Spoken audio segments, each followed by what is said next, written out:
राम मंदिर में चंदा चोरी का मामला लगातार गहराता जा रहा है। मामले पर सियासत चरम पर है। राम मंदिर में दान की राशि चोरी होने के मामले में तमाम ऐसे सवाल उठ रहे हैं जिनके जवाब नहीं मिल पा रहे हैं। सबसे बड़ा सवाल यह है कि आखिर ट्रस्ट ने अब तक एफआईआर दर्ज क्यों नहीं कराई। वहीं दूसरा सवाल यह है कि ट्रस्ट के पदाधिकारियों को यह अधिकार किसने दिया कि पिछले करीब 2 सप्ताह से संदिग्धों को बैठाकर उनसे पूछताछ कर रहे हैं। यहाँ तक कि उनको लेकर घरों से रकम भी बरामद की गई थी। वहीं एसआईटी की जांच से पहले कहीं ऐसा तो नहीं कि सबूत मिटाए गए हों, ऐसी आशंका भी बढ़ गई है। कहा यह भी जा रहा है कि जांच में ऐसे साक्ष्य मिले हैं जिससे आशंका है कि सीसीटीवी फुटेज से छेड़छाड़ की गई थी ताकि रकम पार कर सबूत मिटाए जा सके। बता दें कि 6 जून को चोरी का मामला उजागर हुआ था। ट्रस्ट के पदाधिकारी मामला दबाने में जुट गए थे। गोपनीय तरीके से संदिग्धों को चिन्हित किया गया, फिर उनको पकड़कर बैठा लिया गया, उनसे पूछताछ शुरू की गई और फिर उनकी निशानदेही पर रकम की बरामदगी होने लगी। ये सब इसीलिए किया जा रहा था जिससे असल जिम्मेदार अपनी भूमिका से पल्ला झाड़ सके। बाद में मामले में एसआईटी गठित की गई जो जांच कर रही है। मामले में अब तक केस दर्ज नहीं हुआ है। इसको लेकर पूर्व पुलिस अधिकारियों से लेकर कानून के जानकार भी हैरान हैं। वहीं बिना एफआईआर के संदिग्धों को इतने दिनों तक बैठाए रखना भी कानून के इतर है। जिन संदिग्धों को पकड़ा गया उनमें लवकुश भी शामिल है। उसके दादा ने बताया कि कभी कभार लवकुश घर आता था, बाकी समय वो वहीं रहता था। जब से मंदिर में चोरी का प्रकरण हुआ है तब से ट्रस्ट वाले उसको लेकर आए थे, फिर अपने साथ ले गए। तब से उससे कोई संपर्क नहीं हो पाया है। इसी तरह अन्य पकड़े गए संदिग्धों की भी स्थिति है। परिवार वाले कुछ भी बोलने को तैयार नहीं हो रहे हैं। जब ये साबित हो गया कि चोरी हुई है, संदिग्धों ने रकम भी बरामद कराई है, तो ट्रस्ट की तरफ से केस क्यों नहीं दर्ज कराया जा रहा है।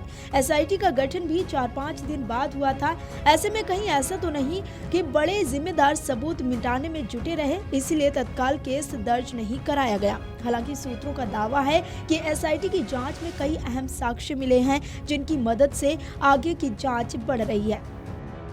कई बड़े लोग भी जांच की जद में आ सकते हैं। मामले में 3 शिकायतें हो चुकी हैं। तहरीर भी थाने में दी जा चुकी है। तहरीर देने वाले सभी बाहरी हैं, मतलब ना तो उनका ट्रस्ट से कोई संबंध है और ना ही वे मंदिर प्रबंधन आदि से जुड़े हुए हैं। शायद इसीलिए उनकी तहरीर पर केस दर्ज नहीं किया जा रहा है। वहीं ऊपर से दबाव होने की बात भी सामने आ रही है।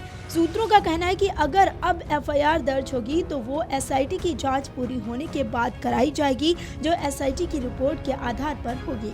राम मंदिर की दान की रकम में हेरफेर कर गबन करने के मामले में एसआईटी की छानबीन चौथे दिन भी जारी रही। ट्रस्ट के प्रमुख पदाधिकारी चढ़ावे के जेवरातों का हिसाब किताब सही से नहीं दे पा रहे हैं। अब आशंका बढ़ गई है कि करोड़ों की नकदी तो पार हुई ही है, सोने, चांदी, हीरे जैसे दान किए गए कीमती जेवरातों में भी हेरफेर किया गया। एसआईटी सुबह 10 बजे से देर रात तक पूछताछ कर साक्ष्य जुटाने में लगी रही।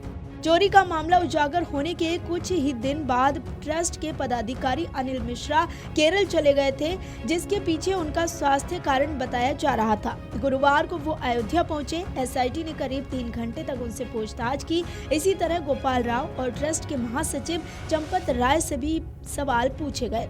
सूत्रों के मुताबिक नकदी के रिकॉर्ड संबंधी तमाम खामियां एसआईटी को मिली हैं। दूसरी तरह दान किए गए जेवरात की सही रसीद आदि नहीं मिल पा रही है, मतलब जेवरातों का रिकॉर्ड भी सही नहीं है। सूत्रों ने बताया कि पदाधिकारी एसआईटी के सवालों के जवाब भी सही से नहीं दे पा रहे थे। इस वजह से तमाम आशंकाएं और भी बढ़ गई है। चंपत राय के ड्राइवर व सबसे अधिक सवालों के घेरे में रहने वाले टिन्नू यादव से एसआईटी ने गुरुवार को दोबारा पूछताछ की। खासकर दान की राशि प्रक्रिया में उसकी क्या भूमिका रहती थी, गिनती करने वाले लोगों में उसके खास कर्मचारी कौन लोग थे, उसकी मौजूदगी वहां क्यों रहती थी, क्योंकि वो ट्रस्ट का पदाधिकारी भी नहीं है। सूत्रों के मुताबिक वो गोलमाल जवाब देता रहा। वहीं उसने गिनती प्रक्रिया में अनिल मिश्रा और गोपाल राव का नाम बताया है, इसीलिए एसआईटी इन दोनों पर शिकंजा कस रही है। खासकर अनिल मिश्रा पर वो शुरू से मामले में इधर उधर बचते रहे हैं। चौथे दिन एसआईटी ने ट्रस्ट के प्रमुख पदाधिकारियों के अलावा कर्मचारियों व संदिग्ध लोगों समेत करीब 18 लोगों से पूछताछ की है। इसमें टिन्नू का भतीजा मनीष यादव और गोपाल राव का भतीजा सोमेश भी शामिल रहा। ये दोनों कोई पदाधिकारी नहीं है, लेकिन इन सभी का मंदिर की हर व्यवस्था में हस्तक्षेप रहता था। कर्नाटक निवासी एक श्रद्धालु ने सोशल मीडिया पर बयान दिया है, जिसमें बताया कि उसने मंदिर में कीमती हार दान किया था, लेकिन उसकी रसीद आज तक नहीं मिली। पता ही नहीं चला कि हार का क्या किया गया। इसी तरह के कई और मामले सामने आए हैं, जिसमें चढ़ावे के जेवरात इधर से उधर करने की बात सामने आई है। एसआईटी इन सभी पहलुओं को गंभीरता से छानबीन कर रही है। Video desk amarujala.com। अगर आप ये वीडियो YouTube पर देख रहे हैं तो हमारे चैनल को सब्सक्राइब कर बेल आइकन दबाएं और Facebook पर देख रहे हैं तो हमारे पेज को लाइक करें।